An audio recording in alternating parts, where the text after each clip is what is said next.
오늘 새벽 우리에게 주신 하나님의 말씀은 출애굽기 24장입니다. 제 24장.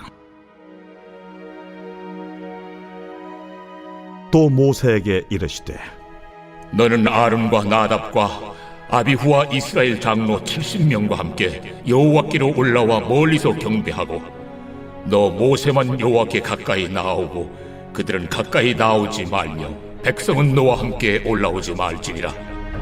모세가 와서 여호와의 모든 말씀과 그의 모든 율례를 백성에게 전하매 그들이 한 소리로 응답하여 이르되 여호와께서 말씀하신 모든 것을 우리가 준행하리이다. 모세가 여호와의 모든 말씀을 기록하고 이른 아침에 일어나 산 아래 제단을 쌓고 이스라엘 12지파대로 12기둥을 세우고 이스라엘 자손의 청년들을 보내어 여호와께 소로 번제와 화목제를 드리게 하고 모세가 피를 가지고 반은 여러 양풀에 담고 반은 제단에 뿌리고 언약서를 가져다가 백성에게 낭독하여 듣게 하니 그들이 이르되 여호와의 모든 말씀을 우리가 준행하리이다. 모세가 그 피를 가지고 백성에게 뿌리며 이르되 이는 여호와께서 이 모든 말씀에 대하여 너희와 세우신 언약의 피니라. 모세와 아론과 나답과 아비후와 이스라엘 장로 70인이 올라가서 이스라엘의 하나님을 보니 그의 발 아래에는 청옥을 편 듯하고 하늘같이 청명하더라. 하나님이 이스라엘 자손들의 존귀한 자들에게 손을 대지 아니하셨고 그들은 하나님을 뵙고 먹고 마셨더라. 여호와께서 모세에게 이르시되 너는 산에 올라 내게로 와서 거기 있으라. 네가 그들을 가르치도록 내가 율법과 계명을 친히 기록한 돌판을 네게 주리라.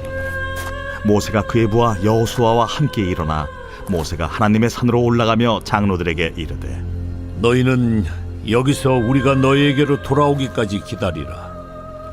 아론과 훌이 너희와 함께 하리니 무릇 일이 있는 자는 그들에게로 나아갈지니라. 모세가 산에 오르매 구름이 산을 가리며 여호와의 영광에 시내산 위에 머무르고 구름이 엿새 동안 산을 가리더니 일곱째 날에 여호와께서 구름 가운데서 모세를 부르시니라. 산 위에 여호와의 영광이 이스라엘 자손의 눈에 맹렬한 불같이 보였고 모세는 구름 속으로 들어가서 산 위에 올랐으며 모세가 40일 40야를 산에 있으니라. 오늘 새벽에도 하나님의 은혜와 평강이 함께하기를 축복합니다. 얼마 전에 우리나라와 체코와 원전 계약이 거의 성사되고 있다라는 뉴스가 나왔습니다. 이런 큰 플랜트 계획 프로젝트들은 그냥 계약서만 쓰는 것이 아니라 실무진들이 가서 오랫동안 협의를 합니다.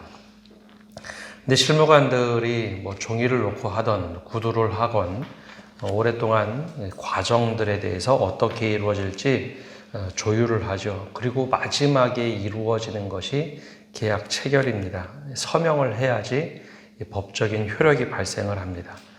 아무리 구두로 이렇게 하자 저렇게 말하자고 해도 사인이 되지 않으면 계약이 성사가 되지 않습니다. 근데 뉴스에 나온 내용을 보면 체코와 우리나라가 좀 달랐습니다. 우리나라에서는 계약이 거의 성사가 되었다라고 했는데 체코에서는 이제 원천 기술인 미국과 한 번 더 논의해봐야 된다라는 이야기를 했죠. 즉 사인이 결과적으로는 되지 않아서 시간이 걸린다라는 이야기입니다. 아무리 이제 구두로 이야기를 했어도 계약이라는 것은 계약 체결이 돼야지 성사가 되는 겁니다. 반대로 조율이 좀 미진했다 할지라도 계약이 성사가 되면 그것은 그대로 따라야 되는 거죠. 하나님께서 히브리인들, 특별히 이제 아브라함과 이삭, 야곱, 요셉에게 약속하신 언약이 있습니다. 하늘의 별처럼 땅에 바다의 모래처럼 많은 자손을 주겠다. 또 하나는 땅을 너희들에게 선물로 주겠다. 그래서 이 언약을 하나님은 늘 기억하셨죠. 근데 이스라엘 백성은 요셉 이후에 애굽으로 내려갔을 때 하나님과의 언약, 그 족장들과 했던 언약을 점점 잊어버립니다. 그리고 하나님께 막 부르짖죠. 우리가 너무 힘들다, 고생스럽다. 400년 동안 종살이 하던 가운데 하나님께 탄원을 합니다. 하나님이 그 탄원하는 백성들의 기도도 들으셨지만 더 중요한 것은 하나님께서 약속하신 것을 스스로 지키셨다는 겁니다. 그래서 이스라엘 백성들, 특히 히브리인들을 날개 그늘로 보호해서 이제 하나님께서 원하시는 땅으로 들어가도록 애굽에서 탈출시키도록 한 것이 출애굽입니다. 하나님은 약속을 지키셨는데 그러면 이스라엘 백성들은 이 약속을 기억하고 있을까? 실제로는 약속을 기억하지 못하고 있었죠. 그래서 하나님께서는 시내산 아래에 머물도록 하고 이제 하나님께서 구두로 이야기하시고 계속해서 내가 너희와 함께 하겠다 하는 그 약속을 체결하는 모습, 이 언약을 이제 지키려고 하는 체결하는 모습이 바로 오늘 말씀 24장에 나옵니다. 그래서 하나님께서는 약속을 체결하기 위해서는 내용이 있어야 되겠죠. 그래서 10계명부터 그리고 20장 10계명, 그 다음에 21장에서 23장까지 다른 규례와 율례들에 대해서 쭉 이야기하신 다음에 그것을 가지고 이제 약속을 체결하자라고 하는 말씀이 오늘 나옵니다. 그래서 지금까지는 구두로만 계속해서 말씀하셨다면 이제는 아주 명시된 10계명과 다른 언약들로 약속을 체결하자라는 것이죠. 그래서 하나님께서 오늘 이제 24장을 통해서 시내산에서 언약을 세우시는, 체결하시는 모습이 나옵니다. 그럼 어떻게 하고 계시느냐? 1절과 2절에 보면 이렇게 말씀하고 있습니다. 또 모세에게 이르시되 너는 아론과 나답과 아비후와 이스라엘 장로 70명과 함께 여호와께로 올라와 멀리서 경배하고 너 모세만 여호와께 가까이 나아오고 그들은 가까이 나오지 말며 백성은 너와 함께 올라오지 말지니라. 이 시내산 앞에 있었을 때 하나님께서는 조금 특별한 방법으로 하나님 약속을 체결하도록 부르셨습니다. 백성은 시내산 밑에 있고 아론과 그의 아들 둘 나답과 아비후 그리고 70명의 장로들이 산 중턱까지 올라오도록 하시죠. 그래서 이제 모세는 그 말씀을 듣고 그렇게 하려고 준비를 합니다. 근데 아주 결정적인 순간에는 하나님께서 모세 혼자만 올라오도록 합니다. 다 중간까지는 올라오지만 하나님께서 모세를 따로 부르십니다. 그리고 나서 말씀을 하시는데 왜 그러셨을까라는 겁니다. 여기에 아마 분명한 이유가 있을 텐데 또 중요한 것은 백성들은 시내산까지 하나님께서 인도하셨고 또 시내산에 머물고 있는데 백성 전체에게 하나님께서 말씀하신 것이 아니라 70명의 장로 그리고 아론과 나답과 아비후, 아론의 가족들 함께 중간까지는 올라오고 마지막에는 모세만 홀로 불러서 말씀을 하기 시작합니다. 왜 이러셨을까? 곰곰이 생각을 해보면 이제 이 출애굽 중간 민수기나 뒤쪽에 보면은 하나님께서 모든 백성에게 말씀하실 때 그 말씀에 대한 해석들이 좀씩 달랐습니다. 전체를 두고 말씀을 하시면 이 말씀이 옳은가 그른가 하는 해석에 대한 부분이 좀 늘 달랐습니다. 그래서 하나님께서는 모세를 통하여 선명하게 하나님의 뜻을 알려주고자 모세를 부르죠. 그래서 모세를 보고 대리자 혹은 중보자라고 부릅니다. 하나님과 백성 사이에 중보하는 사람. 그래서 하나님께서는 이 중보자 모세를 통해서 계속해서 일을 하시죠. 아주 분명하게 하나님의 뜻이 무엇인지 모세를 통해서 늘 말씀을 하셨습니다. 그럼 그런 생각이 들 수도 있겠죠. 모세가 실수하면 어떻게 하나? 모세가 하나님의 뜻을 잘못 오해하면 어떻게 하나?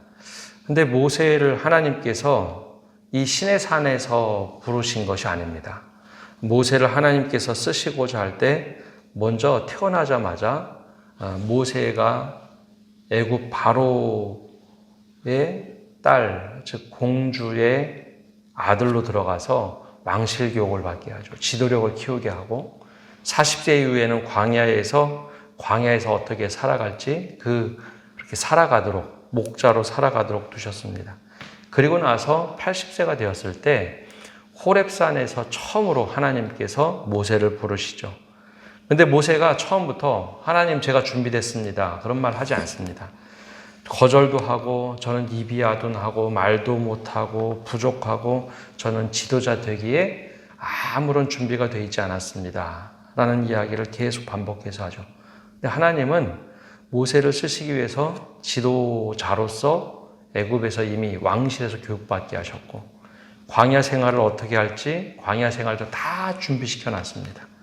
근데 준비가 안 됐다는 건 모세의 생각이고 하나님께서 그래서 모세에게 어떻게 할지 계속 입에 말을 넣어줍니다. 10가지 재앙에 일어날 때 모세의 손을 통해서 이루어지게 하셨고 또 모든 과정 속에 모세와 끊임없이 이제 하나님께서 말씀을 하셨죠. 그래서 출애굽할 때 처음에 모든 백성들이 우리가 출애굽하겠습니다 라고 막 그렇게 같이 동참하지는 않았습니다. 처음엔 모세에게 원망도 하고 따지기도 하고 당신 때문에 우리가 이런 중한 노동을 하게 됐다라고 원망도 합니다. 그럼에도 불구하고 하나님의 뜻이 아주 선명하게 이루어지고 이해하도록 한 것이 바로 모세입니다. 그리고 나서 이제 약속을 체결해야 되는데 하나님의 분명한 뜻이 무엇인지 이게 아마 백성들에게 다 같이 얘기했다면 이건 우리가 지키기 어렵고 이건 우리가 따르기 어렵고 아마 논의를 했겠죠. 그 대신 모세에게 아주 선명하게 말씀을 하시죠. 그래서 모세가 그걸 다 듣고 와서 3절에 보면 이렇게 말씀하고 있습니다. 모세가 와서 여호와의 모든 말씀과 그의 모든 율례를 백성에게 전하매 그들이 한 소리로 응답하여 이르되 여호와께서 말씀하신 모든 것을 우리가 준행하리이다. 그래서 백성에게 모세가 아주 선명하게 들었던 하나님의 말씀을 전하자 그 모든 율례 그리고 모든 말씀을 우리가 준행하리이다 하고 모든 백성이 화답을 합니다. 이게 바로 이제 언약을 체결하기 위한 준비가 된 것이죠. 이제 구두로는 이제 우리가 준행하겠다 하고 말합니다. 그러자 이제 4절에 모세가 여호와의 모든 말씀을 기록하고 이른 아침에 일어나 산 아래에 제단을 두고 이스라엘 12지파대로 12기둥을 세우고 이제 준비를 합니다. 이제 준비를 하는 게 제일 먼저는 번제와 화목제를 드리도록 청년들에게 이야기합니다. 하나님과 이스라엘 백성들이 사실 간극이 있었습니다. 그래서 화목제라고 하는 것은 하나님과 우리가 화해가 되었다. 이제는 우리가 함께 할 수 있겠다. 그래서 번제와 화목제를 드리게 하고 그 다음에 중요한 것이 이제 피 언약입니다. 하나님께서 피라는 것은 생명을 상징하는 것이었죠. 그래서 피째 먹지 말라. 히브리인들에겐 절대 피를 먹지 말라라고 말씀하셨습니다. 왜냐하면 피는 생명이다라고 하셨기 때문에 그 생명값으로 언약의 피를 가지고 이제 서약을 하도록 합니다. 그래서 이 6절과 7절에 보면 이렇게 기록되어 있습니다. 모세가 피를 가지고 와서 반은 여러 양푼에 담고 반은 제단에 뿌리고 이 피는 어린 양의 피입니다. 그래서 이 언약서를 7절에 보면 언약서를 가져다가 백성에게 낭독하여 듣게 하니 이 언약서는 아까 우리 이미 받았던 10계명과 나머지 언약의 21장부터 23장까지의 말씀이죠. 그 언약을 다 듣게 하니 그들이 이르되 여호와의 모든 말씀을 우리가 준행하리이다. 또 화답을 하죠. 우리가 이제 준행하겠다. 그래서 이 피를 쭉 뿌리면서 얘기합니다. 8절 마지막 절에 보면 여호와께서 세우신 언약의 피니라. 좀 많이 듣던 말씀 아닙니까? 언약의 피다. 예수님께서 나중에 제자들과 만찬을 하시면서 우리에게 새롭게 주셨던 새 언약의 피, 이것은 너희를 위한 내 몸이니 이것을 너희가 먹을 때마다 나를 기념하라 하신 후에 포도주를 잔에 부으시고 말씀하신 것이 바로 이 말씀입니다. 이것은 너희를 위하여 흘리는 내 언약의 피니 이것을 마실 때마다 나를 기억하라. 새 언약, 새 약속이다라고 말씀하시죠.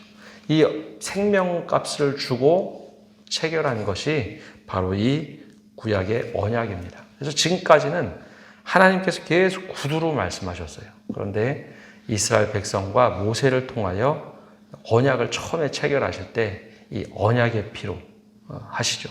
그래서 이 언약의 피가 신약 성경에서는 언제 다 새로운 언약으로 체결되느냐? 바로 예수님께서 십자가에 달리시고 피를 흘리셨을 때 이것을 보고 우리는 새 언약이다, 언약의 피다라고 말하고 있는 겁니다. 그래서 보혈의 피라고 얘기하죠. 그냥 단순히 예수님이 피를 흘리셔서가 아니라 이 구약의 번제, 화목제가 예수님께서 직접 번제물로 되셔서 새 언약의 피로 우리와 약속하신 것. 그것이 바로 신약, 새로운 언약입니다. 그러면 모세에게만 이렇게 말씀하시고 다른 사람들은 듣지 못하면 되느냐? 아니요, 모세를 통해서 계속 말씀을 하시고 그 다음에 아까 말씀드렸던 아론 그리고 나답과 아비후 이스라엘의 장로 70명 그 사람들이 이제 함께 언약을 체결한 후에 하나님께로 올라갑니다. 그 모습이 9절에서 11절까지 나오는데요. 10절, 11절에 이렇게 기록되어 있죠. 이스라엘의 하나님을 보니 그의 발 아래에는 청옥을 편 듯하고 하늘같이 청명하더라. 하나님께서 아론, 나답, 아비후, 이스라엘 장로 70을 다 오도록 합니다. 그래서 모세와 함께 올라와서 11절에 보면 이렇게 기록되어 있죠. 하나님이 이스라엘 자손들의 존귀한 자들에게 손을 대지 아니하셨고 그들은 하나님을 뵙고 먹고 마셨더라. 이게 성경에서 아주 독특하게 나왔던 유일한 말씀입니다. 성경을 보면 하나님의 얼굴을 뵌 사람들이 없습니다. 선지서에도 나오고 계속해서 나왔던 것. 물론 이제 아담의 경우에는 달랐고 죄를 지었던 모든 사람들은 하나님의 얼굴을 뵌 사람이 없습니다. 하나님의 얼굴을 뵈면 모두 다 죽임을 당했었죠. 그래서 대제사장도 하나님의 임재의 상징이 되는 지성소에 들어갈 때는 허리에 줄을 차고 방울을 달고 들어갔습니다. 그만큼 하나님을 뵌다는 것은 두려운 일이었죠. 근데 하나님께서 이스라엘 백성과 언약을 체결한 후에는 아론, 나답, 아비후 70인의 장로를 하나님께서 부르셔서 하나님의 만찬에 초대하시죠. 이게 아주 되게 큰 상징적인 일입니다.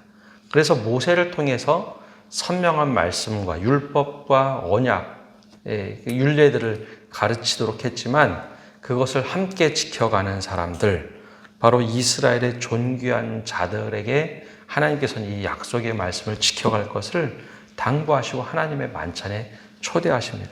그래서 이들이 그냥 아무런 일을 안 하는 것이 아니라 하나님의 일을 어떻게 이루어가야 될지, 그 받은 말씀을 어떻게 따라가야 될지 하나님께서는 이 70명의 장로와 아론과 나답과 아비후를 통해서 이루어 가신다라는 것을 상징적으로 보여줍니다. 지금 이 말씀은 지금도 마찬가지로 교회에서 그대로 이루어지고 있습니다. 근데 우리가 여기서 한 가지 이제 꼭 기억해야 될 것은 이스라엘 백성들이 하나님과 약속을 할 때 우리가 다 준행하리이다. 이 말씀을 보면 3절에도 그리고 7절에도 우리가 다 준행하겠다. 그렇게 약속을 체결하고 강력하게 응답을 합니다. 근데 이게 얼마 가지 못하죠. 약속이란 것은 우리가 실천할 때 그 약속이 이루어지는 겁니다. 근데 이렇게 약속을 하고도 조금 지나서 이 출애굽기 넘어가고 레위기 그리고 민수기가 시작이 되면 이 언약의 말씀을 이스라엘 백성들이 바로 깨뜨립니다. 시내산에 올라가서 10계명을 받았던 그 모세가 내려오기 전에 이스라엘 백성들이 밑에서는 금송아지를 만들게 되죠. 즉 우리가 입으로는 쉽게 말씀대로 살겠습니다. 말씀대로는 살겠습니다. 우리가 준행하겠습니다. 자주 외치는데 실제로 우리가 말씀대로 살지는 잘 못한다는 것 또한 저 민수기 말씀을 통해서 알려주고 있습니다. 그래서 그것을 중보했던 사람이 또 모세입니다. 그래서 하나님께서는 모세에게 아주 선명하게 말씀하시되 백성들이 잘 지키지 못했을 때, 야, 언약 파괴 이제 끝났어. 그게 아니라 모세를 통해서 다시 언약을 어떻게 하면 이룰까? 그래서 하나님께서 약속을 한번 딱 체결하시고 끝나는 게 아닙니다. 이 성경 말씀을 자세히 읽다 보면 이스라엘 백성들이 자꾸 언약을 깹니다. 우리도 마찬가지죠. 말씀대로 우리가 살겠습니다. 구원해 주셨으니까 우리가 말씀대로 살겠습니다. 근데 우리가 또 약속을 깨뜨리고 잘못 살 때면 하나님이 어떻게 해서든지 그 약속을 지키도록 약속을 계속해서 갱신합니다. 아니, 이것까지는 지켜야지. 이렇게는 살아야 되지 않겠느냐. 모세를 통해서 계속 약속을 갱신하시죠. 우리가 자꾸 약속을 깨뜨렸기 때문입니다. 근데 그 약속이 이제 신약 성경에 와서는 더 이상 약속이 깨지지 않도록 예수 그리스도의 보혈의 피로 우리와 약속하시는 것을 지키고 계시죠. 그래서 우리가 구원에서 이탈하지 않도록, 믿음에서 다른 길로 가지 않도록 계속해서 우리를 성령께서 인도하십니다. 우리가 이 말씀을 볼 때 그냥 우리가 입으로는 쉽게 약속대로 살겠습니다, 말씀대로 살겠습니다 하지만 자꾸 넘어질 때가 있습니다. 그때 중보자 되신 예수님, 그리고 우리의 중보자 역할을 하시는 성령께서 끊임없이 우리를 약속의 말씀으로 살도록 인도하고 계시다는 것, 우리가 잊지 않고 이 말씀을 붙잡고 살아가시고, 더 나아가서 이 언약의 피로 하나님과 체결했는데 이 잘 지키지 못하니까 새 언약의 피로 우리에게 끊임없이 말씀하고 계십니다. 그래서 주님과 했던 모든 약속의 말씀들이 우리가 지키고 준행할 수 있는 삶이 되게 달라고 기도하시고 주님께 의지하는 성도 여러분 되시기를 바랍니다. 기도하겠습니다. 하나님, 오늘도 저희가 주님 앞에 나와서 말씀을 듣고 나갑니다. 주님, 이스라엘 백성들을 인도하시는 것처럼 오늘도 우리를 인도하고 계심을 우리가 믿음의 눈으로 바라봅니다. 그들과 함께 언약의 말씀을 주시고 또 언약을 체결하도록 피의 언약까지 주님께서 직접 모세를 통하여 다 알려주셨는데 우리가 너무나 부족하여 그것을 자꾸 깨뜨립니다. 예수 그리스도의 보혈의 피로 우리가 주님과 새 언약의 피로 약속된 사람들임을 기억하게 하시고 약속의 말씀대로 살아갈 수 있는 은혜를 허락하여 주옵소서. 우리가 다 함께 이 약속을 준행하겠습니다 외쳤던 히브리인들, 우리가 조금 지나서 금송아지를 만들었던 그런 우를범하는 모습을 봅니다. 우리도 그런 모습이 있지는 않은지 돌아보게 하시고 주님의 약속의 말씀을 꼭 붙잡고, 때로는 우리가 연약하여 넘어진다 할지라도 성령께서 우리를 지켜주시고 인도하셔서 그 약속의 말씀대로 약속의 말씀을 따라 주님 은혜 가운데 하나님 나라를 들어가는 저희 되게 하여 주옵소서. 오늘 한날도 모든 것을 주님께 맡겨드리며 예수님의 이름으로 기도합니다. 아멘.